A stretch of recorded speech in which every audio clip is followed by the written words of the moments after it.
Salam, hər vaxtınız xeyir olsun. Bəli, sizin də vurğuladığınız kimi Telegram və WhatsApp hesablarında istifadəçilərin, yəni bu hesabları oğurlanır və təbii ki, bununla bağlı elektron təhlükəsizlik xidməti də müvafiq araşdırma aparılır. Ümumiyyətlə, son dövrlərdə elm texnikanın inkişafı ilə əlaqədar olaraq kiber cinayətkarlar da məhz elə fürsəti istifadə edib insanların ən çox istifadə etdiyi tətbiqlərə yön alırlar və təbii ki, bu da insanların yəni özəl məlumatlarını, şəxsi məlumatlarını təhlükə altına qoyur və təbii ki, hesablarının hətta pullar da oğurlanır. Ümumiyyətlə, bununla bağlı dedik ki, elektron təhlükəsizlik xidmətdə mütəmadi olaraq xəbərdarlıqlar ünvanlayır, amma daha ətraflı insanlar nələrə diqqət etməlidir bu təhlükəsizlik qaydaları ilə bağlı?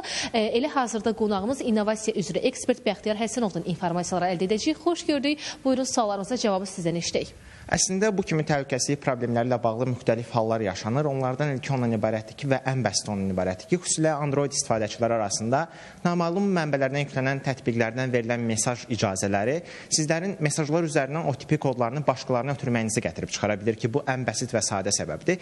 Və ikinci, hazırda ən çox müşahidə edilən səbəblərdən də ondan ibarətdir ki, hansı ki, WhatsApp və Telegram nömrələrinin ələ keçirilməsi ilə bağlı insanlar uzun müddət öz telefon nömrələrini istifadə etmədikdə yenə də onlara məxsus olduğunu düşünürlər. Lakin bir müddət sonra həmin telefon nömrələri onların belə deyək adından çıxarıldıqda və bir müddət sonra hətta təkrar satışa gəldikdə o nömrələr yenə də başqası həmin nömrələri əldə edib WhatsApp və ya Telegram üzərindən öz şəxsi hesablarını istifadə edə bilərlər. Və üçüncü ən vacib məsələ isə ondan ibarətdir ki, hansı ki ən çox Telegram belə deyək platforması üzərində müşahidə olunur və qlobal müstəvidə də artıq 6-7 aya yaxındır ki, təhlükəsizlik boşluğu kimi bilinir bu problem. Müəyyən eksploitlər var və bu eksploitlər hesabına sizə məxsus olan nömrələrlə yenə siz istifadə etməsəz belə, məsələn, Telegram və yaxud da bəzi hallarda WhatsApp hesabları açıla bilər.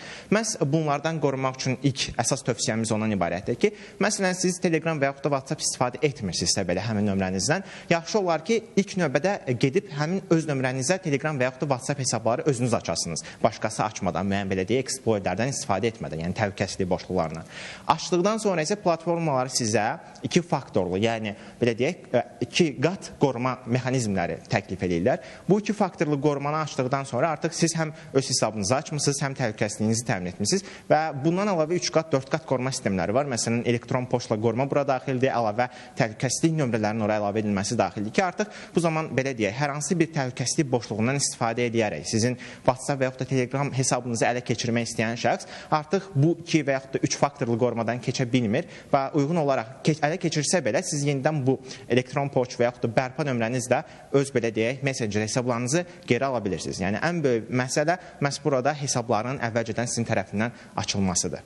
Təşəkkür edirəm. Ətraflı informasiyaları biz və tamaşaçılarımızla paylaşdığınız üçün və elə qeyd edirik ki, elektron təhlükəsizlik xidməti məsələ ilə bağlı mütəmadi olaraq xəbərdarlıqlar ünvanlayır, amma elə burada əsas təhlükəsizlik yəni üzrə iş insanların öz üzərinə düşür ki, məhz elə ekspertimizin sadaladığı məqamları xüsusilə diqqətdə saxlamaq lazımdır ki, bu cür addımlardan qorunmuş olaq və eyni zamanda hər hansı aldadıcı reklama və yaxud da ki, bu cür təhlükə saçan yəni, istiqamətlərə yönəlməmişdən öncə mütləq şəkildə bir dayanıb düşünmək və elə ekspertimizin vurğuladığı məqamları diqqətdə saxlamaq lazımdır. Çatdıra biləcəklərimiz də bu qədərdir. Söz yenidən sizdədir.